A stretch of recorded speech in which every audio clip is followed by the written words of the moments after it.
Alrighty, you degenerate data fiends. Today we're going to be looking at how correlated the spread of the pandemic is to the 2016 election results. I got a little bit curious on this topic. I was just looking on the Wikipedia page and I noticed by county, looking at the past 14 days of the pandemic spread mixed with, the 2016 election results, I don't know, there seemed to be a little bit of a correlation. And as a result, I thought I'd take a look at how much they're correlated by, so let's get to it. Okay, thank you so much for tuning on in. Now we're going to look at what inspired this video.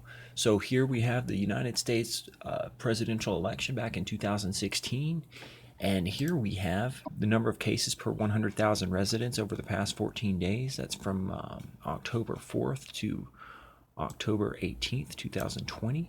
I noticed a funky trend here, like northwestern, or not Ohio, but Iowa. Up northwestern Iowa, there's a lot of cases. It's also the reddest part of the state. Southeastern New Mexico and northeastern Colorado seem to have high cases. Also, very red parts of the state. Likewise, northwestern Kansas and then both the Dakotas are pretty bad. I guess looking at Missouri, right through the central Missouri, seems to be pretty prevalent. Also, a very red area.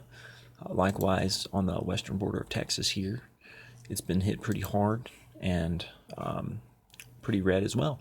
So, there's also contradicting data, though. In Maricopa County, the most urban county in Arizona, it might be slightly red. Lowish number of cases. Likewise in Navajo County, or this is Navajo, this is Apache County, very blue. Pretty high number of cases. Reddest County in New Mexico actually is reporting the lowest number of cases. So there's evidence pointing to a trend, and I just want to see which way it goes. So I wrote a code to do that, and we'll minimize that window here and get right to it. So the first thing we're going to do is start up Python 3. And we're going to go through line by line. I could make a Jupyter notebook, but then again, I could also put toilet paper on the roll, but I leave it on the back of the toilet seat. So we're going to import the relevant libraries, and then here we're going to import our data. I have it saved in CSV files in the folder that we're working in right now. You just download it and make sure it has the right name, and then you can run this script too. I'll leave a link to a Google Doc that has this code on it, and so you can run it. So we've imported all the data, the election data, the pandemic data, and then the population by county. So first of all, let's just take a look at the election data. So it has the votes for each side, and then the percentage that each side won, and then the difference, and the state abbreviation, the county name. Alaska is a little bit weird, and we'll deal with that later. And then the FIPS number, which is the Federal Information Processing Standards. There's a nice Wikipedia page that I have linked to in the script, but basically they assign a number for each county. The last three digits are the county, and then the one before that here is the state number. So Alabama is 1, Alaska is 2. Very interesting if you want to read more about it. So let's go through and we'll take a look at the pandemic data as well. So what this is actually a time series of the cumulative number of cases each day. But same thing, it has a FIPS number and then which county, which state, latitude, longitude. So we're interested in linking these two numbers together and seeing what we can come up with. So we'll go in and we'll sort by the numbers. Well, now it has it American Samoa, Guam, and all these, so we need to get rid of those. So how we do that is this little section right here. We want to get rid of the superfluous data. We only want the ones that match. So that's what this little snippet does. So now let's take a look at the reduced election data. It was already reduced. What about the pandemic data? So there's no more outlying territories that don't vote. We're only including the territories that vote now. Now what we're going to do is get the number of new cases over the past 14 days. So we're just going to subtract what happened 16 days ago versus what happened 2 days ago. Today's the 20th. And then we're going to convert that from pandas to NumPy. And we'll take a look at this little array here. So that's the number of new cases over the past 2 weeks. Now, the next thing we want to do is get the difference in percentage vote that the GOP won and the Democrats won. So in this instance, if the Democrats won more, this will actually be a negative number. So we'll get this and we'll take a look here. Now we get to plot the cases versus the margin that the GOP won by. Now, unfortunately, we did not normalize by population, right? All we included is just the cases by county. So we're going to need to go in, because otherwise that's not fair to what's up here, which is probably like Los Angeles County, California, or, New York County, New York. That's Manhattan. A whole lot of people live there, and I would venture to assert that Hillary Clinton probably carried Los Angeles and Manhattan by 50%. In order to normalize, we're going to get the state data. I want to show y'all, I guess this is the population estimate. We're going to go in and get data from each state. And it's just going to be this 2019 estimate column. And we also want to sort by the FIPS number, but here it's not provided. So it's the state and then the county, but we want it so that there's 3 digits following the state. So in order to get like, I guess Baldwin County to say 1003, we're going to need to add leading zeros. And so that's what this little block of code does. So now that we've done that, we're going to concatenate the state code with a county code padded with zeros for 3 characters. And now we're going to get rid of all the bad codes. So here you notice the entire state of Alabama is included. We don't want that. We're going to get rid of that. We just want it by county. Cool. Okay, now that that's done, now we're going to sort by the FIPS number and then pull out a NumPy array. Now we're going to find the normalized cases by county.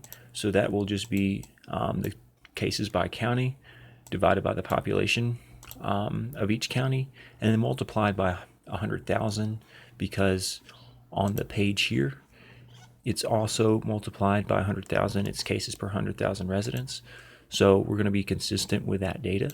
Next thing we do is look at normalized case count versus vote margin.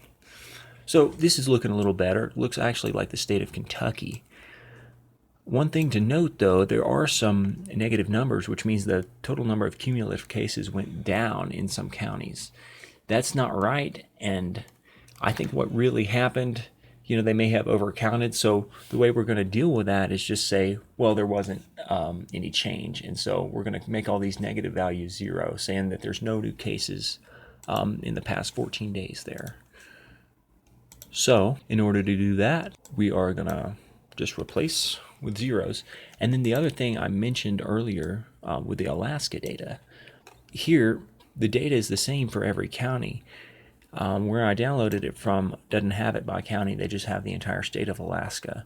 We could include that, and I was just feeling lazy. I thought, well, we'll just throw out the 50th state. The Alaskans still matter, but the population isn't as high as like Ohio or something like that. So we're just going to go in, and all this data is going to get thrown out, unfortunately. I just couldn't find good data. I'm sorry about that. Let's replot it though. And now it's looking a little bit more normal. You see you have some major outliers here, but for the most part, it looks like you could about draw a trend line through here. Like I said, some outliers up here. So in order to deal with that, let's calculate a trend line. We're just going to use a weighted least squares method. Here's the formula if you're familiar with the linear algebra. That's all it takes. Like 3,000 some odd values. It'd be a nightmare to do it yourself. Luckily, we have computers to do it for us.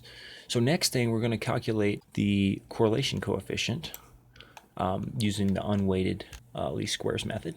In this case, the correlation coefficient was positive, meaning that the further to the right a county voted, the more cases they had in the past 14 days. It's not that strong though. It's only 0.198. But the thing is, we weighted each county evenly. So the more populous counties got the same weight as some of the less populous counties. So I guess in the instance of Tennessee, Moore County, not that many people live there.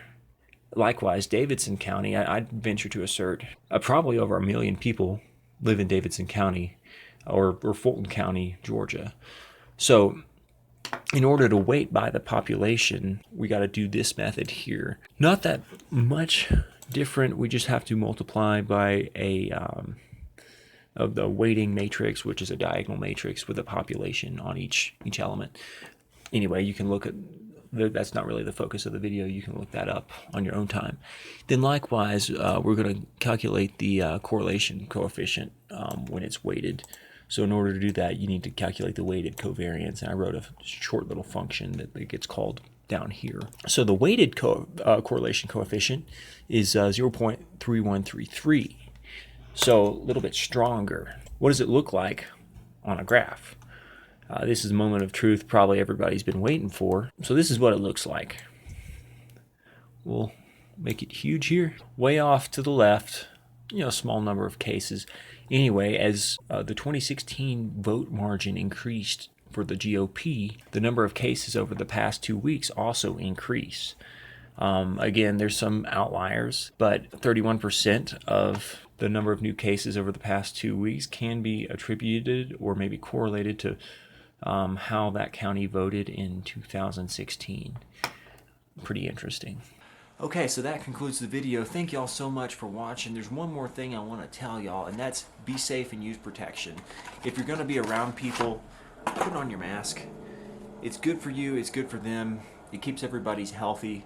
If you're not around anybody, don't worry about it, but listen to the experts, and hopefully this thing will be over sooner than later.